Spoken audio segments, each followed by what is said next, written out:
Hello students, आज का हमारा टॉपिक है present perfect continuous tense. Present perfect continuous tense. सबसे पहले इसकी पहचान लिखते हैं। इसकी पहचान होती है हिंदी वाक्य के अंत में रहा है, रही है, रहे हैं, इन तीनों में से कोई एक दिया होता है और टाइम दिया होता है। ओके स्टूडेंट्स, तो ये इसकी पहचान हो गई। अब हम स्ट्रक्चर लिखते हैं। स्ट्रक्चर में सबसे पहले आएगा सब्जेक्ट। सब्जेक्ट के बाद हैज बीन या हैव बीन,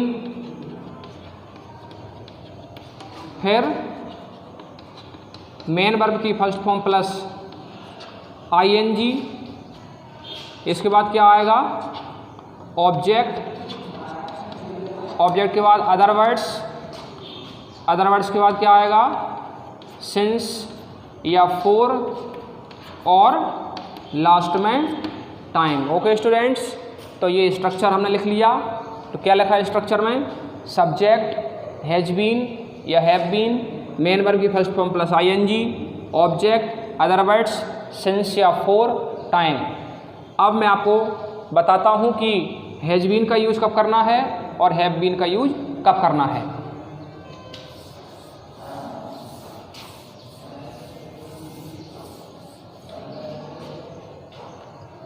तो जो हैज बीन हेल्पिंग वर्ब है, इसका यूज हम करते हैं ही, सी, नेम, इट या सिंगुलर सब्जेक्ट के साथ। किसके साथ? सिंगुलर सब्जेक्ट के साथ।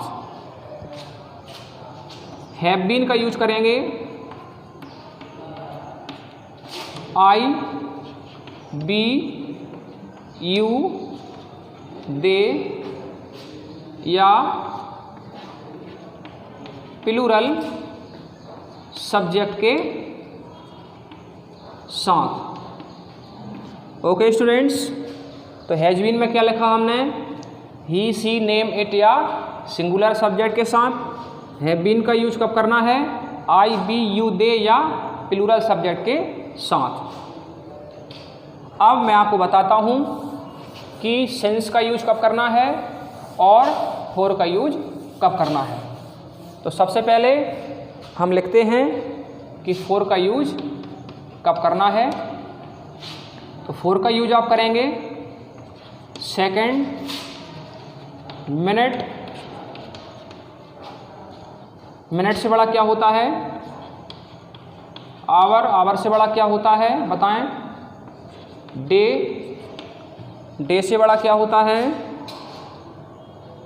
फोर्टनाइट। फोर्टनाइट मतलब द टाइम ऑफ 15 डेज, मतलब 15 दिन का समय कहलाता है फोर्टनाइट। फोर्टनाइट से बड़ा क्या होता है?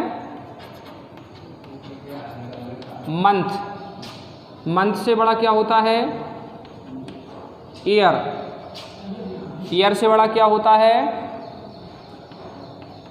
डेकेड। डेकेड मतलब द टाइम ऑफ 10 ईयर्स, मतलब 10 साल का समय। इसे हिंदी में दशक बोला जाता है। तो डेकेड से बड़ा क्या होता है? सेंचुरी। सेंचुरी मतलब शताब्दी, the time of 100 years. The time of 100 years को क्या बोला जाता है? सेंचुरी बोला जाता है ना। हिंदी में क्या बोलते हैं? शताब्दी। और सेंचुरी से बड़ा क्या होता है? ए लॉन्ग टाइम। तो ये हमने किस में लिखे? फोर में लिखे। आप याद रखें कि ये जो हमने लिखे हैं, इनकी स्पेलिंग अगर कहीं पर दिख रही है किसी सेंटेंस में, तो आप समझ लीजिए कि इनके पहले फोर का यूज करना है। जैसे भले ही इनके पहले कोई डिजिट लग जाए, मैंने सभी के पहले 2 डिजिट मान लीजिए लगा दिया, तब भी इनके पहले 4 का यूज होगा। तो ये स्पेलिंग्स आपको याद रखना है।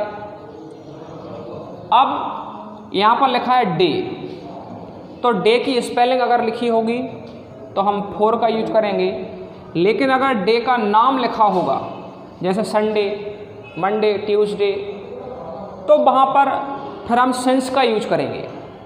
इसी तरह से यदि मंथ लिखा है, मंथ की स्पेलिंग लिखी है, तो फिर हम इसके पहले 4 का यूज करेंगे, लेकिन यदि मंथ का नाम लिखा है जैसे जनवरी, फरवरी, मार्च, अगर ये किसी मंथ का नाम लिखा है तो फिर हम मंथ के नाम के पहले सिंस का यूज करेंगे। ईयर की स्पेलिंग अगर लिखी है तो 4 का यूज करेंगे, लेकिन ईयर का नाम लिखा है तो सिंस का यूज करेंगे।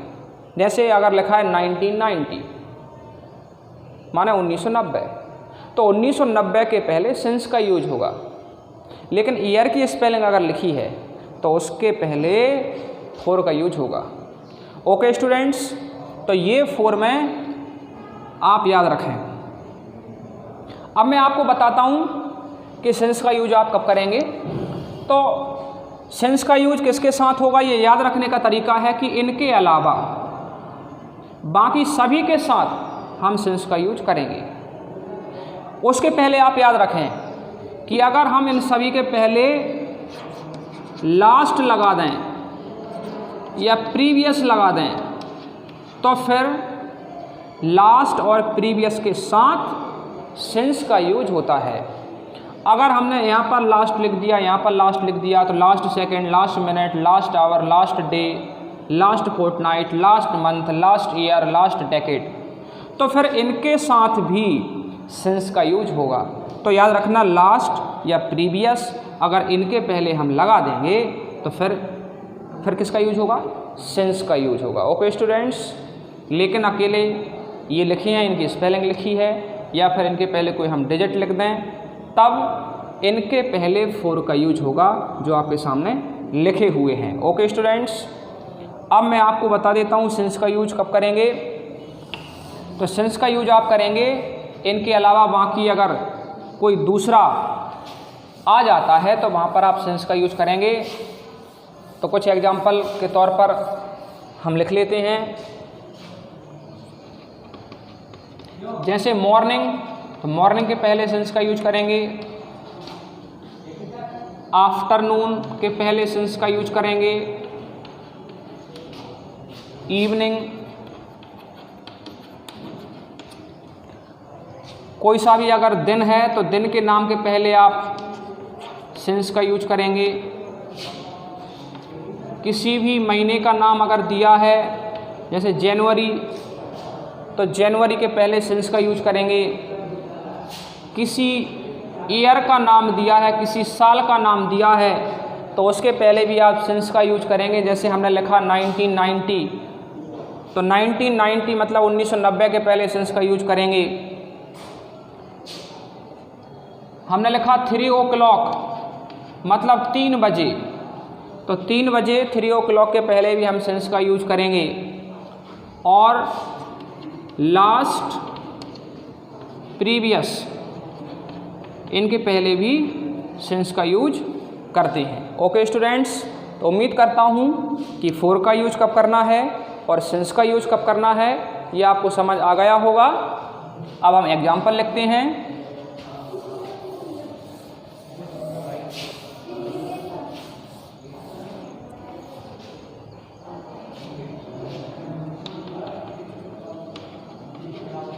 एग्जाम्पल है, पहला एग्जाम्पल है, वह सुबह से हमारा इंतज़ार कर रहा है। तो हमने पहचान लिया कौन सा टेंस है, लास्ट में है रहा है। तो ये देखकर पता चला कि ये प्रेजेंट परफेक्ट कंटिन्यूस टेंस है। तो केवल रहा है देखकर पता नहीं चला, लास्ट में रहा है दिया है और समय दिया है, टाइम दिया है सुबह से, तो इन दोनों को देखकर पता चला कि ये प्रेजेंट परफेक्ट कंटिन्यूस टेंस का सेंटेंस है। इसे हम स्ट्रक्चर में जमा देंगे। सबसे पहले सब्जेक्ट लिखेंगे ही, और ही के साथ हेल्पिंग वर्ब कौन सी लिखेंगे, हैज बीन। अब मेन वर्ब की फर्स्ट फॉर्म लिखेंगे। इंतज़ार करना मेन वर्ब है, तो इंतज़ार करने को बोलते हैं वेट, इसमें लगाएंगे ing, है ना। और याद रखना वेट के साथ फोर लगता है। अब ऑब्जेक्ट लिखेंगे, ऑब्जेक्ट है हमारा, तो अस, तो he has been waiting for us, object तक हमने लिख लिया है, अदर वर्ड कुछ है नहीं। अब क्या लिखेंगे, सिंस या फोर, तो क्या आएगा बताएं, सुबह से, तो सुबह मतलब मॉर्निंग। अब मॉर्निंग दिया है तो इस कारण से क्या आएगा, सिंस आएगा, तो सिंस मॉर्निंग, ये हमारा सेंटेंस बन गया। क्या बना, वह सुबह से हमारा इंतजार कर रहा है, इसका ट्रांसलेशन हो गया he has been waiting for us since morning. Okay students, अगला एग्जाम्पल लिखते हैं।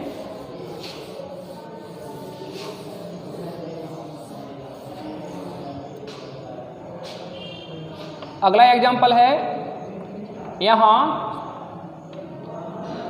लंबे समय से, यहाँ लंबे समय से वर्षा हो रही है। यहाँ लंबे समय से वर्षा हो रही है, इसका ट्रांसलेशन हो जाएगा it has been raining here for a long time. क्या हो जाएगा, फॉर ए लॉन्ग टाइम।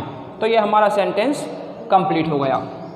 तो सबसे पहले हमने ऊपर वाले सेंटेंस को पहचाना, लास्ट में रही है दिया है और समय दिया है, क्या समय दिया है, लंबे समय से।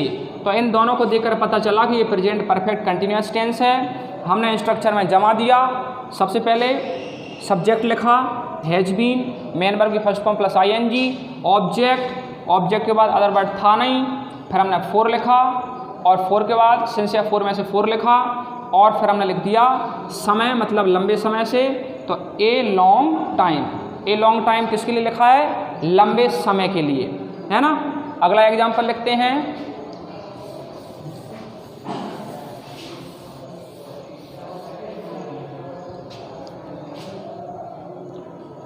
तीसरा एग्जाम्पल है, वह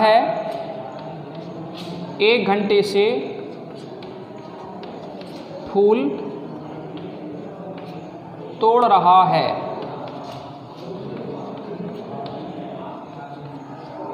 सबसे पहले पहचान लिया, लास्ट में रहा है दिया है और समय दिया है 1 घंटे से, इस कारण से प्रेजेंट परफेक्ट कंटिन्यूअस टेंस है। अब इसको हम इंग्लिश में बना देंगे, तो क्या बन जाएगा, he has been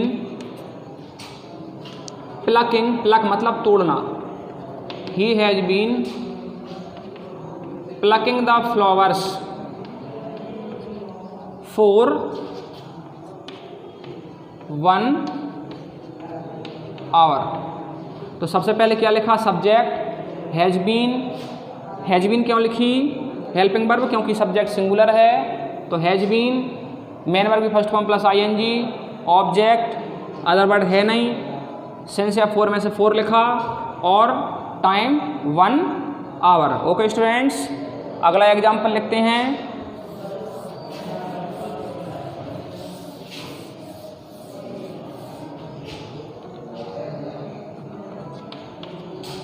fourth example है, बच्चे 3 घंटे से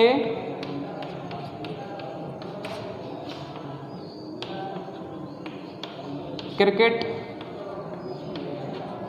खेल रहे हैं।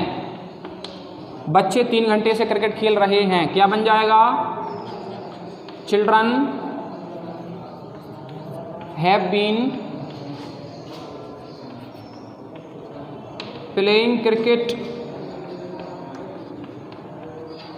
For 3 hours.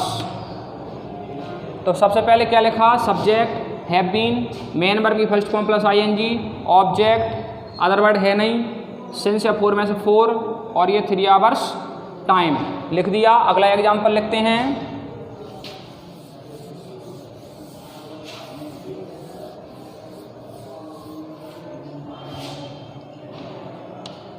एग्जाम्पल है बे